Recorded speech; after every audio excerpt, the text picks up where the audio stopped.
খাৰুৱা তেলৰ মূল্য প্ৰতি বেৰেলত $120 চুইছেগৈ আজিকালি আপুনি যিকোনো নিউজ চেনেল চাওক নিউজ পেপাৰ চাওক সোশ্যাল মিডিয়ায় খুলক সকলোতে আপুনি এইটো এটা প্ৰধান শিৰোনাম পাব মেইন হেডলাইন্স সো খাৰুৱা তেলৰ মূল্যই দেশ এখনৰ অৰ্থনীতিত কেনেকৈ প্ৰভাৱ পেলায় ইয়াৰ ওপৰত আজি আমি সবিশেষ আলোচনা কৰিম কিছুমান তথ্য জানিলে আপুনি আচৰিত হৈ যাব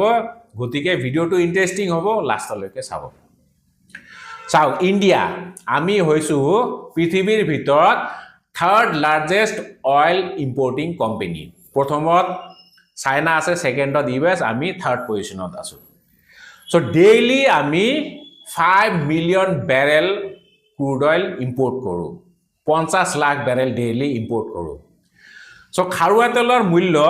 যদি $1 বৃদ্ধি পায় তাৰ বিপৰীতে আমি 8,500 টকা এক্সট্ৰা 8,500 কোটি টকা দে এক্সট্ৰা ভৰিব লাগে সো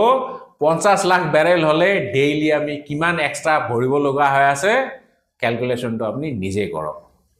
তাৰমানে আলটিমেটলি আমি ইম্পৰ্ট বেছি কৰি আছো এক্সপোৰ্ট কমকে কৰি আছো ট্ৰেড ডেফিসিট হৈ আছে আৰু ট্ৰেড ডেফিসিট হলে ইনফ্লেশন আহে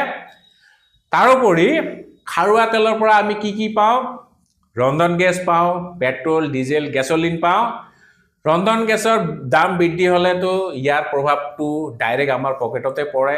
আৰু পেট্ৰল ডিজেল গ্যাসোলিনৰ দাম বৃদ্ধি পালে ট্ৰান্সপোৰ্টেশন কষ্ট বাঢ়ি যায় আৰু আপুনি হেতু না ভাবিব যে মই ঘৰতে বহি থাকো বা ঘৰৰ ওচৰতে মোৰ অফিস গতিকে ট্ৰান্সপোৰ্টেশন কষ্ট বাঢ়িলে মোৰ একো প্ৰভাৱ নপৰিব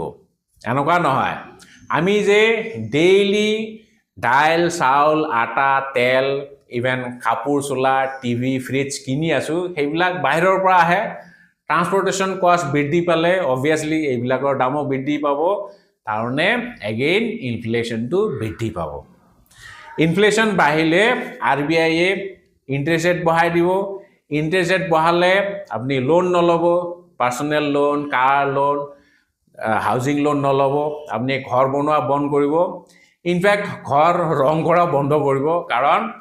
পেইন্টটো আমি খাৰুৱা তেলৰ পৰাই পাওঁ আমি গাড়ীৰ টায়াৰ খাৰুৱা তেলৰ পৰাই পাওঁ সো আপনি গাড়ীও চলা বন্ধ কৰিব তাৰমানে আলটিমেটলি সকলোবোৰ বস্তুৰ দাম বাঢ়িব ইনফ্লেশন বাঢ়িব আৰু এইটো যদি লং টাৰ্ম চলি থাকে এটা সময়ত ৰিসেশন আহি যাব মন্দাবস্থা আহি যাব সো আপনি হেতু বিচাৰে নি কেতিয়াও নিবিচাৰে সো গতিকে সকলোৱে এইটোৱে কামনা কৰক ইৰাণ